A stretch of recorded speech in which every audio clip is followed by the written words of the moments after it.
p.m. Okay, I don't know what's up with Squadcast, but they keep raping me. Well, you should report that to the local authorities. They would fight over jurisdiction because no one would want to take the case. Dick. I've decided I don't care how close I am to the camera. I'm going to lean on the desk because it's more comfortable. Okay, you should. I'm leaning on mine, although it's a huge-ass workbench in my shop. Yeah, this is just a really tiny, I don't even know where the hell we got this thing from, but probably Office Space. But it's like one of those. The movie Office Space, things. They were selling all their prop Office stuff. Depot, whatever. Yeah. Okay. Then I went over to what's that restaurant's name? And I got some pieces of flair as they were going out of business. Yeah, Applebee's or TGIFs. Yeah, I got a zero on the way out. It's a fixer. Did you get to see? I got it. Did you get to see Jennifer Aniston? No. Reason enough to go to TGIFs. Waited there for over 8 hours. Never showed up. Didn't see her. No. She probably doesn't work there anymore. Yeah. She got fired because she had too much flair. No, she didn't have enough flair. Oh, enough flair. Right. We got to figure out a way to work Ric Flair into this. Well, it's a good transition from Jennifer Aniston to Ric Flair. If you say the word Flair. Flair. There you go. What do you know about Ric Flair? I know that if you want to be the man, you got to beat the man. Okay. I don't know really much about Ric Flair. I don't know much either. I just know that Ric Flair is old and has chicken skin. I know Dick the Bruiser. Not personally, but he was one of the wrestlers I followed as a kid. And I followed Stone Cold and The Rock. Yeah, that was the generation I grew up in. After mine. Yeah. Yeah. Although my FTO, I'll give him credit. At one point we would go in on, when I was in training, on Monday nights, maybe it was still, or Friday nights, whenever The Rock was on a match on TV, and we'd have to go in and watch The Rock. That was part of my training. Getting coffee at his former girlfriend's house. That's interesting. Who's now his wife. Were you never allowed inside? No, I was. I would go in and have coffee. And then after FTO, I'd just start hanging out at Michelle's house and having coffee. And watching Idol. I feel like there's more that was going on inside that house. Definitely not. Maybe not for you, but probably for your FTO. Yeah. Well, they're married now. Well, it makes sense. And then he retired and moved to Houston. then 2 months there was ago. Definitely something else going on in there. No, there wasn't really, because he was married at the time. So maybe that's why that marriage didn't work out. No, I can't speak it's ill just of a the thought. other marriage. It's just a thought. She committed suicide. So. Oh, great. Now I feel like a dick. And Mike hits you with the... That's not made up, unfortunately. And Mike hits you with the tragedy side of the story. Oh, and cue sad trombone. Oh, I don't know if I even have that anymore. Oh, yeah, we do. Speaking of deaths, I had a horrible Friday, which I'll talk about at work. So I'm assuming somebody died? Someone I knew. Ah, fuck. Yeah. So, he wasn't a friend of mine, but his kid and ex-wife are. So I'll talk about that. I had a job. So for those of you listening to the pre-show, the main show's going to be depressing. Only for a few minutes. But I had a job interview Thursday. I'm going to talk about that, how that went.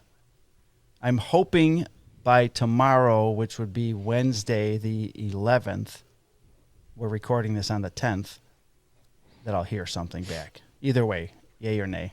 So. Oh, fingers crossed. Thanks. I've been a fucking wreck ever since the interview. So. And I spoke to my chief yesterday. Yesterday morning when I got off work. So How'd that was that go? fun. It went good. I'll talk about that as well. He's a friend, so it's never a problem going in to say hi to him and stuff. But I just finally let him know that I was looking to get out, looking for a job. So. And I told him, so he's going to be getting some calls. I said, just put me on days, bitch, and I'll stay. He said, who you calling bitch? Yeah, he said, go back to nights, bitch. Like, damn. Like, oh. All right.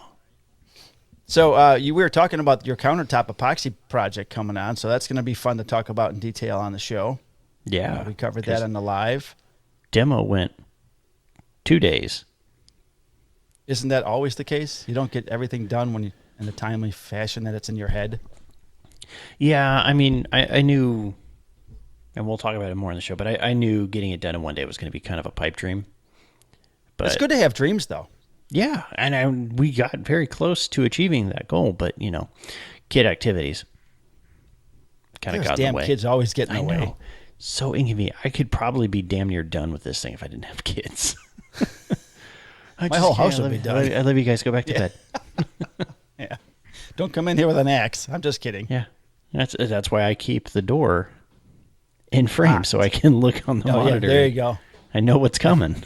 If anyone comes up behind me, there's a surprise because you're coming through the concrete wall. Yeah, if somebody comes through the concrete wall, you got other problems. Yeah, I do. You might just want to accept your fate at that point. I'm perusing the Officer Don Memorial page, and I'm looking back on the day that we recorded. We recorded on the 1st last week. On Uno de Mayo. Uno de Mayo. It's funny. I was... De Mayo? De Mayo? Mayo on my sandwich. De Mayo. I was at the interview for the new job, sitting in the lobby, and some shithead walks in who had been arrested. His car was towed. I can't even get away from it when I'm not working. Some Hispanic dude, or he thought to be Hispanic. And it was on Cinco de Mayo. That's when my interview was. And he's up at the counter. He's got to pay his fee. He's got to have the owner of the truck come in who doesn't speak any English. And he's trying to translate. And then the woman goes, "Enjoy today." And he goes, "What's today?" And she goes, "Cinco de Mayo. Happy Cinco de Mayo." He goes, "I'm Cuban." It's all the same. What, the Cubans don't celebrate Cinco de Mayo? No, it's a very, very much a Mexico thing. Okay. It's not even Mexican Independence Day. Like, they just beat the French. They beat up the French? Yeah. Oh, I don't know. I'm not getting into the whole history of Cinco de Mayo. My wife's half Mexican, I should know, but I just know at people. Least a little bit of this. Hispanics drink heavily on Cinco de Mayo. That's all I know. Well, yeah. Don't say the racist thing, Brandon. Don't take the bait. He's baiting you. He might work for IA. Don't take the bait. Don't take the bait. No, the joke is easy. Everyone knows it. Everyone's thinking it. I'm not allowed to tell racist jokes anymore. Yeah. Not that I ever did. I'm saying I never either. did. But on occasion, one might have slipped through. I definitely have told one at some point in time. I'm not even going to try to say that I haven't, because there's too many people that will come out of the woodwork and be like, "No, here's the jokey." Yeah, here it is. I recorded it on my phone. Son of a bitch. Yeah. So what else is going on? You had baseball yesterday. We did. Kids played much better than they did in their previous game, where they lost like 24-0. Ouch. No, they played to a 5-5 tie against one of the best teams. That's good. Out there, despite their best efforts to blow a 5-0 lead. Well, they didn't pull a White Sox. I almost threw something through the TV last night. Oh, man. That was sad. I saw the grand slam. Yeah, that's when we were trying to figure out, we had figured out that we wouldn't be recording. So I'm like, I'll go downstairs and turn the game on. Spray to drive. Yeah, I'm like, fucking Cleveland.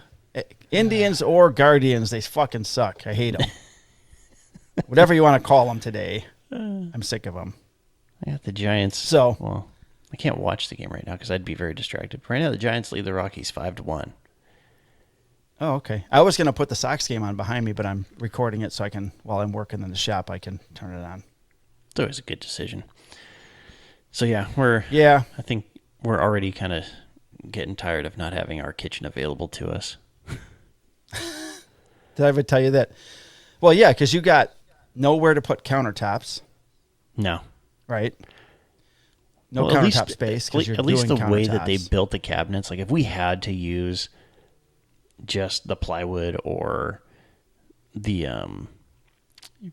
basically just the little furring strips that they have there to act as a support for what was the tile countertops. We could do that. Like, we could use it in a pinch if we had to. But we're trying to keep everything off of it so that we don't have to then go and clear it off again before we put the MDF on and then start pouring. So, well, you've been in the house for 2 years, right? Yes. Many years ago, in my last house, when I was just starting to do the remodeling of the kitchen, I had been in the house for a long time. One of the firefighters owned a roofing company, and he's a dick. His last name was Ball. I think it was Eddie Ball. Yeah, he's a firefighter. He's one of those guys where you show up on a fire call because we're forced to go on fire calls, and then he'd be like, "Why aren't you running radar in front of the station? There's all kinds of people speeding by." And I'm like, "Why don't you go fucking blow somebody?" Why aren't you fighting this fire? Yeah. So anyways, I needed a roof looked at because I had water damage from the roof into my family room, but I had torn out the carpeting in the family room. I had torn up the flooring. We had like laminate tile. So I tore all that up. Linoleum, thanks. Linoleum in the kitchen. I tore all that out. Excuse me. And then took out all the cabinets. I put all the wall-mounted cabinets in the dining room, mounted at chest level, so everyone can get in them easily. I moved some of the base cabinets into the family room. I moved the refrigerator into the family room. I built a bench like the shop out of 2x4s. Yeah. Put a piece of BX on top of it. Or not BX. What's that fiber wood shit? Not OSB? Plywood, but OSB. Put OSB on top of it. Cut a hole for the sink. Dropped the sink back in it. I hooked up only one drain.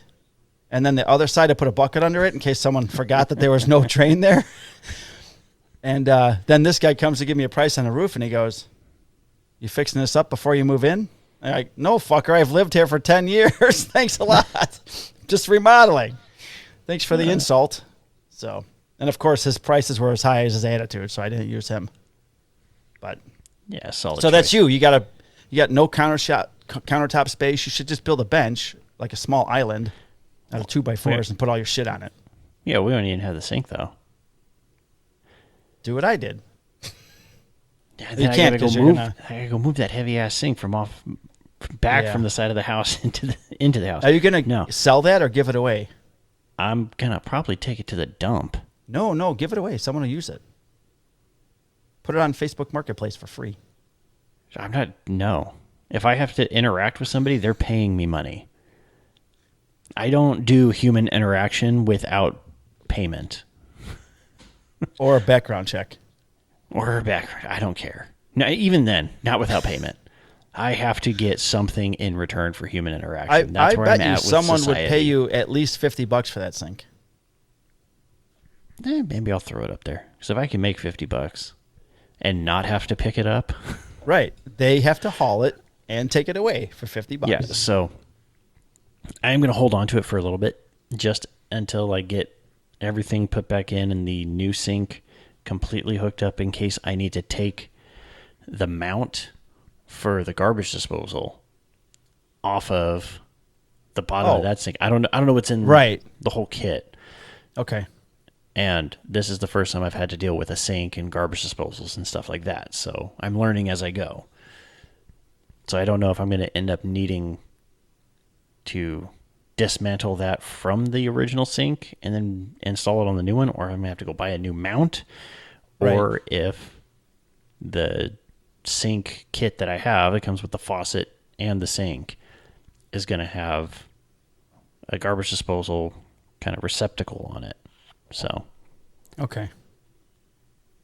So I don't know yet. Fun. Yeah, that's what it is. It's real fun. What did I do? I hate plumbing, by the way. Have I mentioned that? I hate plumbing.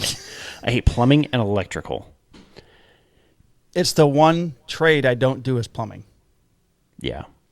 I'll do the shit out of electrical work. I'm a wizard. I actually, after seeing the plumbers' rates today, oh yeah, I might get into plumbing, dude. $95 an hour. I'll learn it.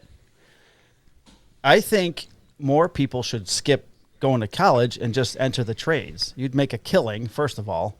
Well, that's what I tell there's people a all the shortage time of people in the trades, and everyone's looking to hire apprentices and everything else. So when I go to these calls and I talk to these teenagers that are like, "Oh, I'm never getting into college." I'm like, "Cool, find an apprenticeship. You'll make more money." yeah, talk to Mike Rowe. Yeah. Mike Rowe works. He's giving away scholarships for people to learn the trades.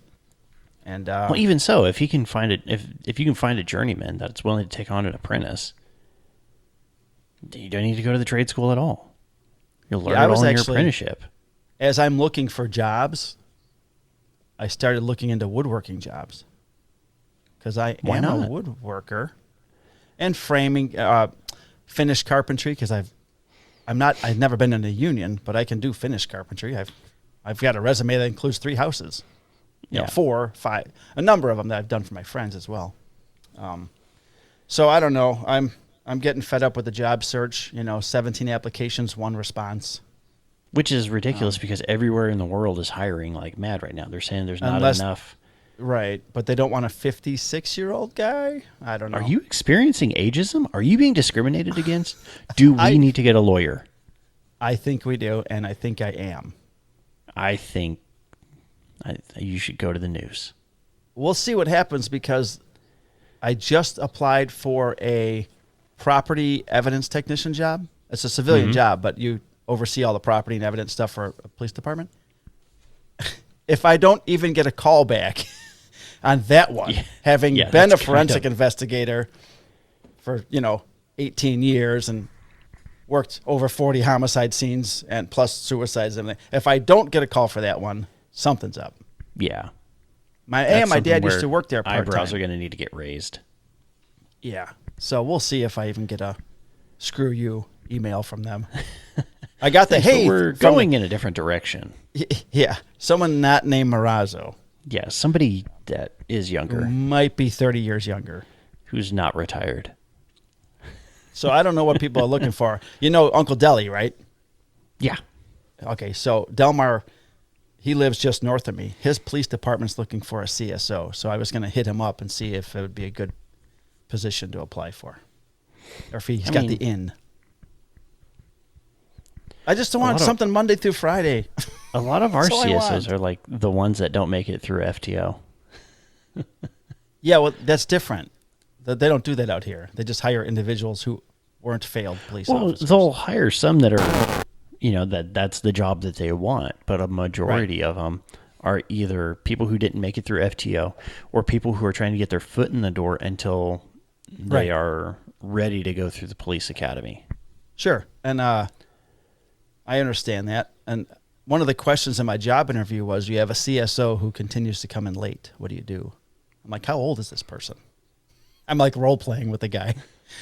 Deputy Chief's give me all the info. What's this guy? Give me his Right. Most of our details. CSOs are early 20s. I'm like, okay, does they have a sick child at home or a child at home that they got to get off the daycare? They have a sick parent at home. I said I bring him into my cubicle or my office. He goes, no, you get an office. I'm like, well, then I bring him into my office. Fuck yeah. Then I bring him into the office and say, hey, close the door. Yeah. We get a verbal reprimand, a written reprimand, and you're out the door. If you can't do the job like everybody else, you got to go. Yeah. So it was fun. The interviewers, I must have been holding my breath the entire time because after all the questions, the chief said, you can breathe now, Mike. I'm like, thanks. It's been a long time since I did one of these. Can you? Yeah. So I'm looking forward to talking about the interview because it was nerve-wracking and fun at the same time. All right. Well, then we should probably jump over to the main show. All right. I know we have like a 15-minute show here, pre-show, but it's nice and short. That's what the people want, damn it. We give them a long show for the main show. Right. This is the appetizer. Just get to the damn main course, would you?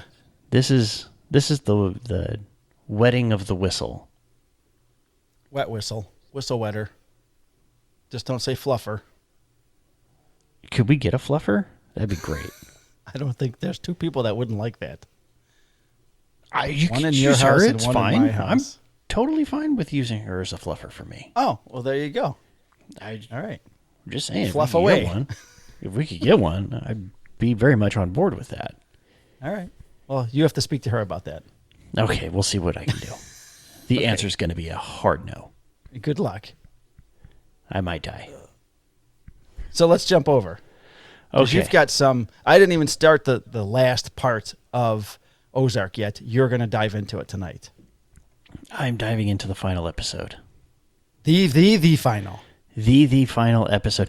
And since it's a pre-show, I completely forgot about it. So, dude, I went to the academy with in Fresno. Didn't end up getting hired as law enforcement. He ended up going back into real estate, Hollywood as a stuntman. Have you seen any of the new season? Yeah, the first half that was released. Okay, so you haven't seen part 2. No. Okay, yet. So there is a scene that happens in prison where Navarro kills someone. My buddy is the one that gets killed. Get out of town. He is in it. He's been in a couple things. He's been in The Rookie. He's been in... he was just in something major. Major Pain. Oh, no. He was in Boba Fett. That's a movie. Oh, he was? Yeah, okay. He was in the... in episode 1, there's this big old fight. He actually is Boba Fett's stunt double. Awesome. So he's doing a lot of the fighting stuff. My wife he's been has in a couple friend. of things where it's kind of cool when he popped up on the screen. I had no clue. Right. I jumped up and I go, "Oh, that's Trevor! Oh, that's awesome. Oh, he's gonna die." That's funny. Kim's got a friend who's a stuntman in Hollywood. He was actually he's been in a ton of work. He was in Westworld. He was in The Dark Knight. He's one of the 3 guys ziplining from onto the bank roof. Yeah. Yeah. I guess he does a lot of work out there, but that's pretty cool, man. That would have been a good job to get instead of being a cop. Yeah. Well, I mean, he won. What would we call our show? It would be Barroom Brawls and Sawdust? No, it'd be Falls and Sawdust? Bumps and Bruises. Bumps and Bruises. Bumps and Bruises. And Sawdust. No. Get away from the damn sawdust. But we're woodworkers. Yeah. You get bumps and bruises when you miss the nail and smash your thumb. That's more than a bruise. Yeah. Well, that's more of a bump. It's a bump. All right. Like and subscribe and ring the bell. Ring the bell. Like and subscribe. Get those watch hours up. Tell your friends and fight somebody. Reviews. Share. Yeah, write reviews. Sharing is caring. Don't forget that. Don't forget. All right. Share the shit out of this one. See you in a minute. Please. Okay, goodbye.